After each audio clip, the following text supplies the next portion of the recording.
Thank you, Sam. Thank you for having me here. It's always a privilege to be in this meeting, although this is my first time. But what I'm going to talk today about is artificial intelligence and some practical applications in the practice of cardiology and surgery. These are my disclosures, which are not relevant, but these are the most important disclosures. And I know that probably there are many in the room that are very familiar with how AI works. They know the engineer and the math, but I have to confess that I am not an AI engineer.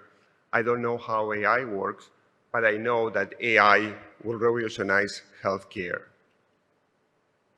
I'm going to focus today on one of the types of artificial intelligence, which is predictive AI. And what predictive AI does, it forecasts future events or outcomes based on historical data.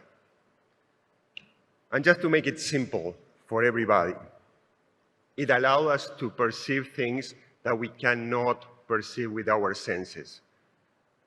It is like a flashlight in the middle of the dark night.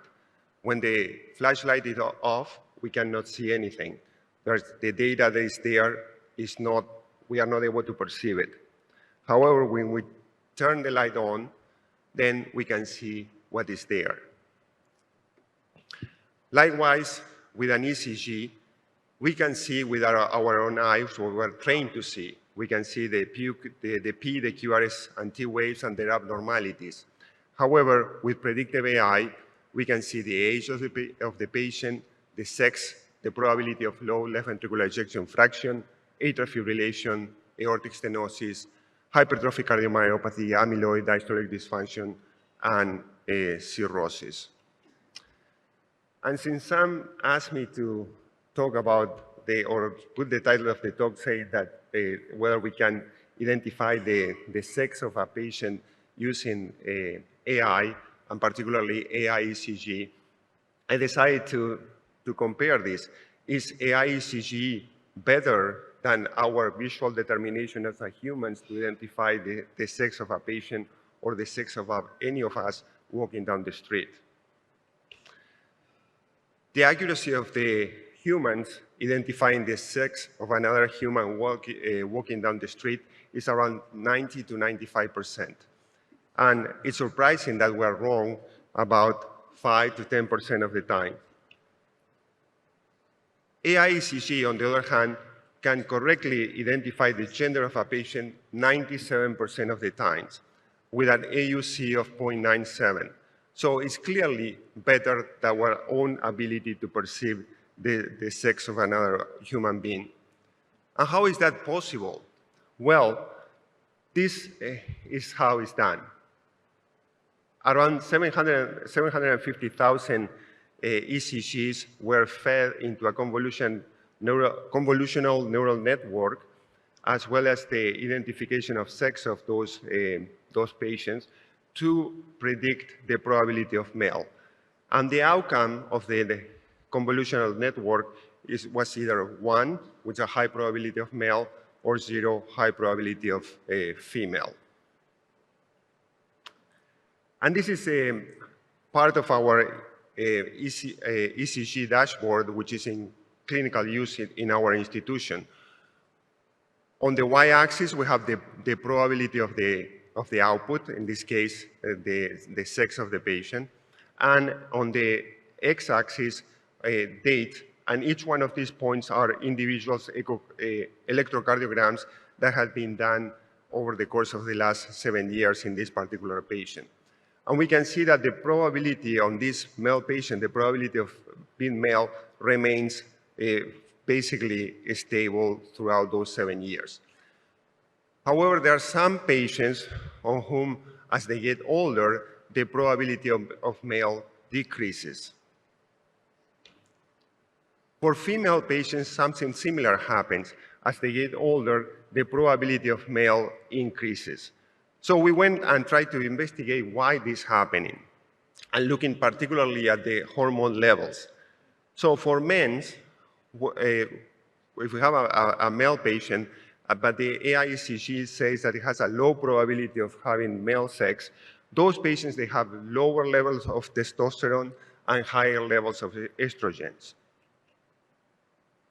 Conversely, on the female patient, where AI-ECG tells us that has a high probability of being a male, they have higher levels of testosterone and lower levels of estradiol. Now I'm going to focus on the AI-ECG dashboard, which is in clinical use in our electronic medical record and was developed by Zaki Attia and Paul Friedman. And this is how the dashboard looks like.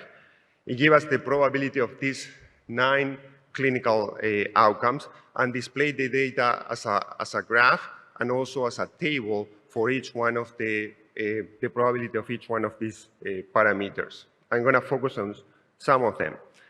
And it does this not only on the 12-lead ECGs, but also it does it on the mobile ECGs, single-lead ECGs that the patient can upload into the system from their watches.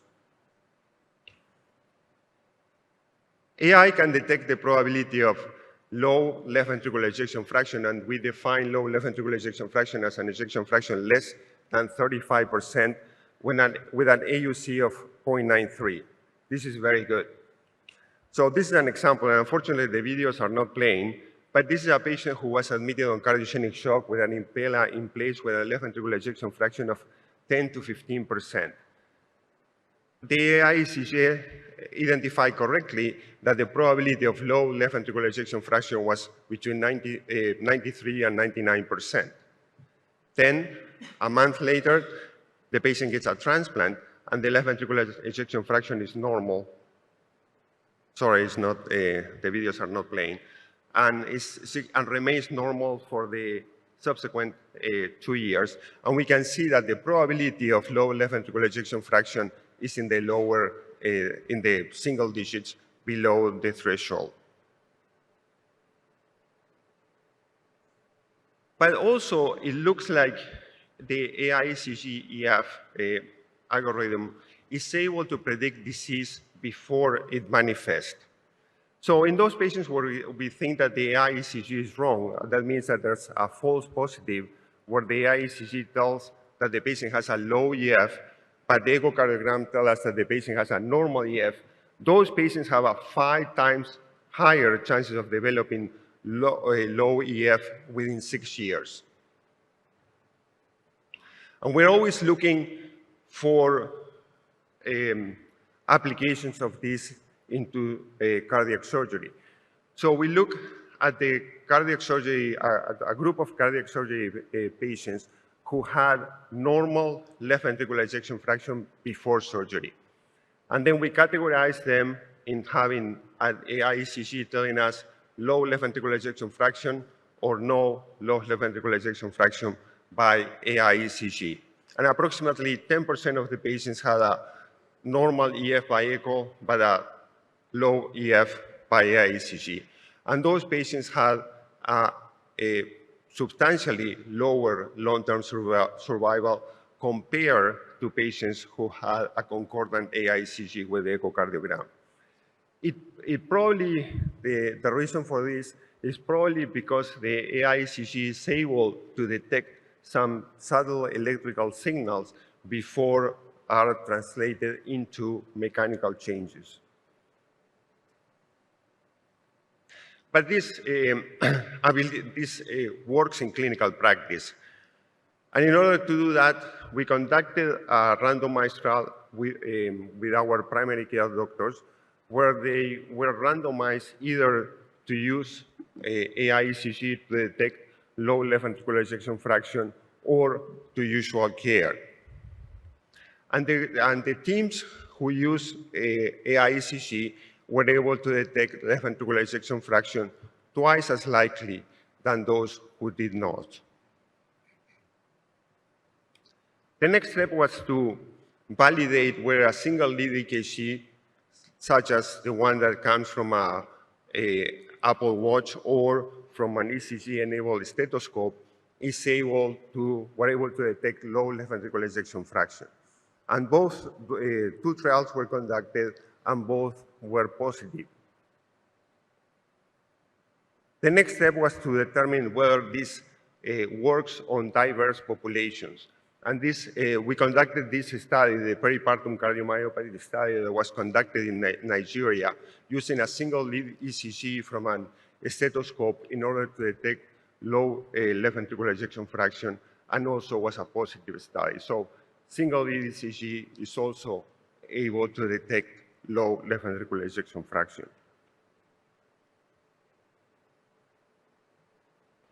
Well, think about the implications of this. ECG is widely available, fast, and inexpensive.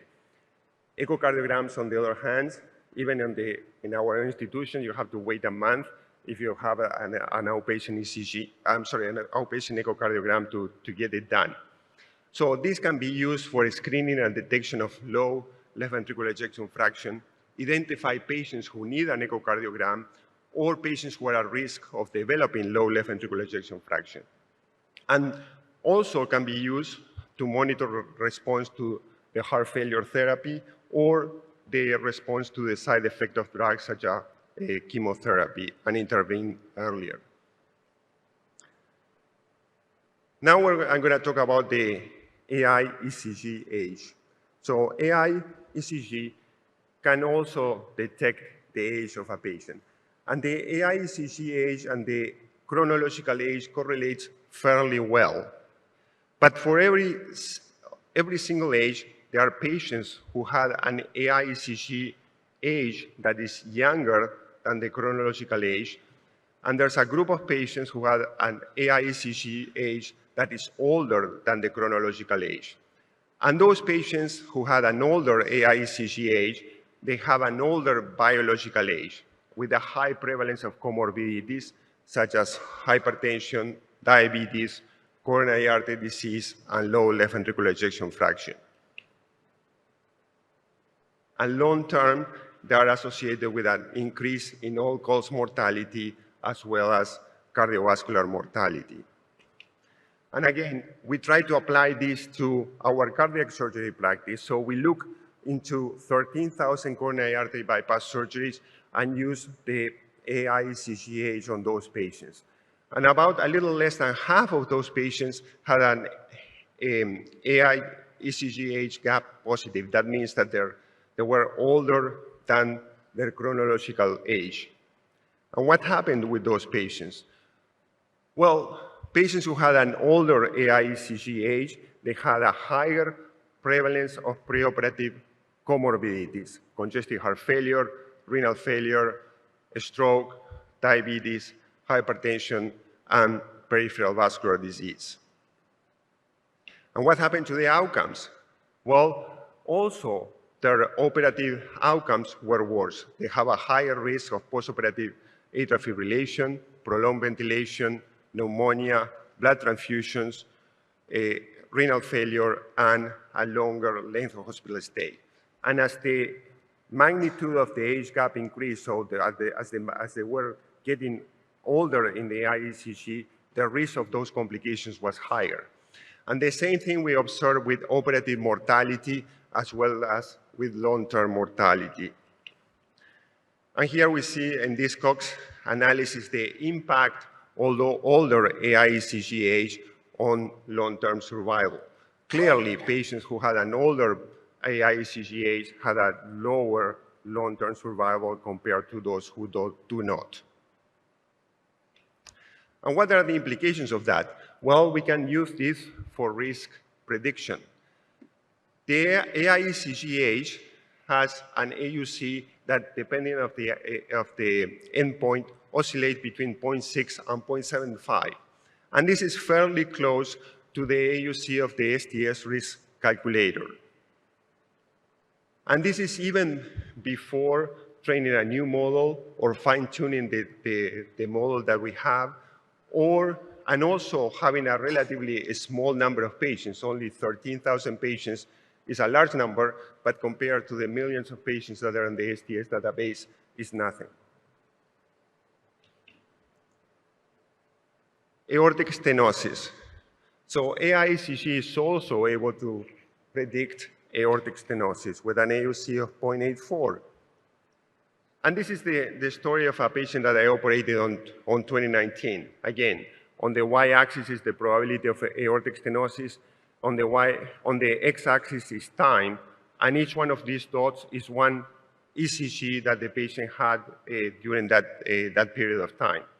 We can see that before the operation, when the patient had severe aortic stenosis with a gradient of 40 millimeters of mercury, the probability of aortic stenosis by ECG was 0.87.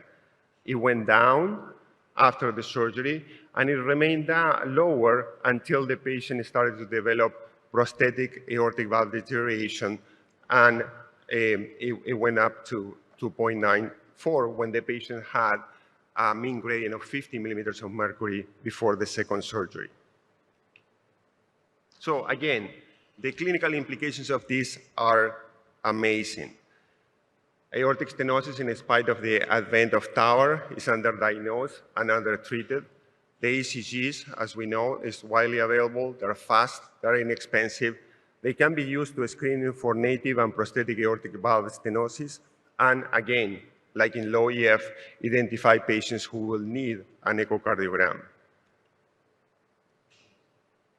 AI-ECG also can detect hypertrophic cardiomyopathy with an AUC of 0.9. And hypertrophic cardiomyopathy is common, and is a common cause of sudden death in adolescents and young adults. And this is very important for the screening for this disease, because sometimes we'll be able to predict things like this.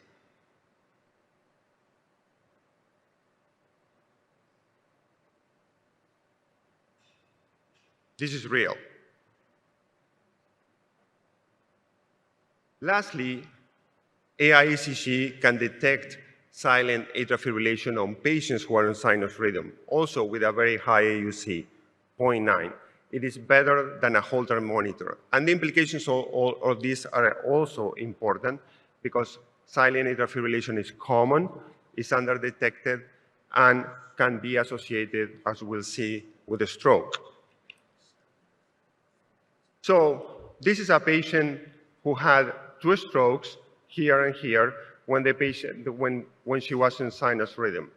And the AI-ECG shows that she had a very high probability of silent atrial fibrillation. And what is more importantly, for the last 20 years, the patient had an AI-ECG probability of silent atrial fibrillation that was above the threshold. This likely means that if we had anticoagulated this patient in the early 2000s, probably we could have avoided a stroke on this patient. What are the surgical implications of this? So this is something that we're doing now systematically in our patients. This is a patient that I evaluated for mitral valve surgery on sinus rhythm with severe mitral regurgitation and a very dilated left atrium. These are the AI-ECG's probabilities of silent atrial fibrillation in the a month or 2 months before the surgery. And that probability was between 35 and 97%. What do I do in those patients? I ligate the left atrial appendage and I do a pulmonary vein isolation. So can AI-ECG, this AI-ECG algorithm, detect postoperative atrial fibrillation? Unfortunately, it cannot. We did that study and the AUC was 0.58, which is almost as good as tossing a coin. And that's probably because the mechanism of postoperative atrial fibrillation is different than the mechanism of not surgical atrial fibrillation. And the AI-ECG is not able to detect it.